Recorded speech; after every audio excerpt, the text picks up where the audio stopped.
Wednesday afternoon, pushing through the week at BBC Radio Stoke. How are you feeling? All right? And do you know what? Do you know I've got in tow Rob Edwards from Life Cycle Coaching in Sandbach. You give us such great advice, Rob. How are you?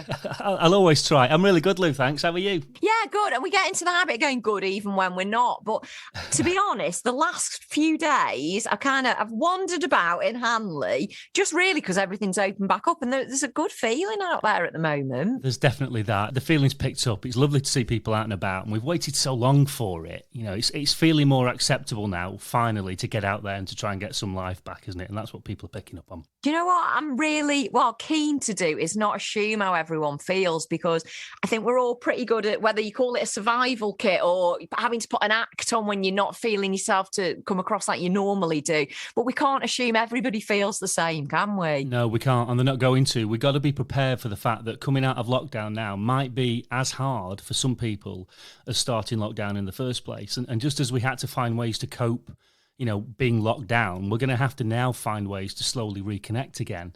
And so that mindset management over these next few weeks is going to be really, really important for people.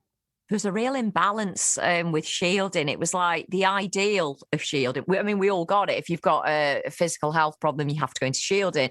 And that's what happened to me for the first 5 months. For my mental health, it was absolutely horrendous. And I don't know how people are feeling that have been in now or maybe furloughed for 12 months. It's a long time. Yeah, it's a long time. You're right. And there is an entire scope of it. And we're all unique. We're all going to be reacting differently to what's happening around us now. And so it's going to be really important to not judge ourselves too harshly, and to also not judge others as well for what they're doing. And so the choice that we've got now is to move through this next phase at whatever pace feels right for us. I think that's going to be really important.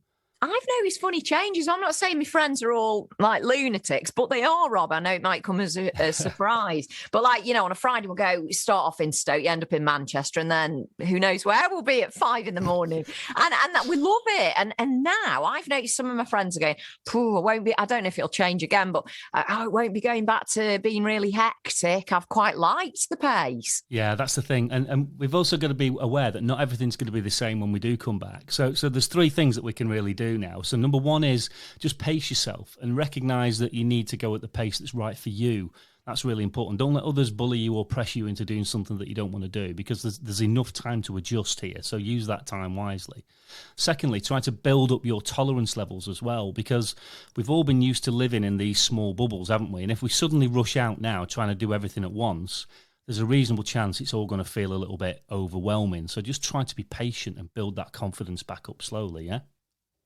I think you used the expression a few weeks ago when you said, never mind the roadmap. You know, I've got a problem with roadmap anyway. Yeah. No road, Get over no it. map. Gone.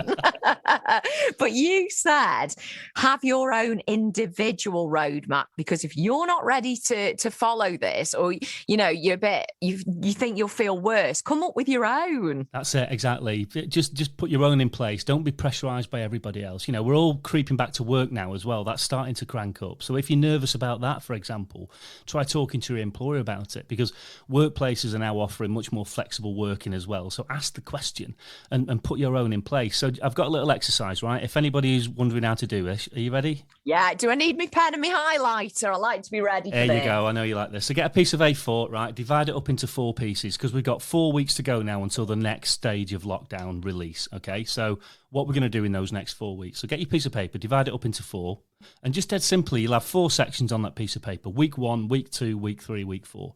And just write down in each of those boxes what you're going to do each week, and stretch yourself a little bit each week to do something more and something a little bit different, whatever you feel comfortable with. And then once you've made your plan out, put it somewhere that you can see it and share it with others as well. This is such a good idea, because we've got people that are saying, do you know, I haven't even been in a shop for a year. That's going to be such a big deal. Exactly that. You've got some people who haven't left their houses because they've been shielding, and the concept of going out to do some shopping is really quite stressful. And then you've got other people who are booking holidays to the other side of the world and can't wait to go, you know? So we are all on this scale. So don't be fearful, don't be pushed into it, but just set your own expectations. So important, you saying that, they're not feeling pushed into stuff as well. And we've got to be responsible for not making people feel like that as well.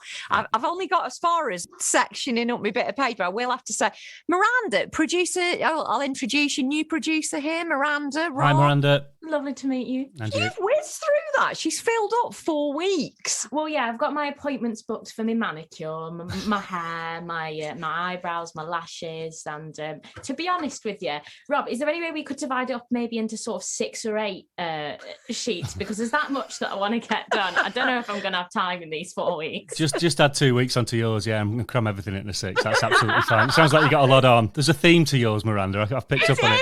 I'm thinking of that. Hair done. Check my nails. She'll have them all done after the 4 weeks. But whatever you're doing, you can put a little bit of something into each week just to get yourself used to it again. Exactly. And the things on your bit of paper will be different to everybody else's because we're all unique. So don't put yourself under too much pressure. Give yourself something to look forward to and safe in the knowledge that we're slowly getting some element of life back, aren't we, that we've been missing out on for so long. So enjoy it. Enjoy it. Oh, it's great advice. You always make us just feel a little bit better. Your company is in Sandbach. It's Life Cycle Coaching. Best way of people finding you if they want to know more. Go to the website, livecyclecoaching.co.uk.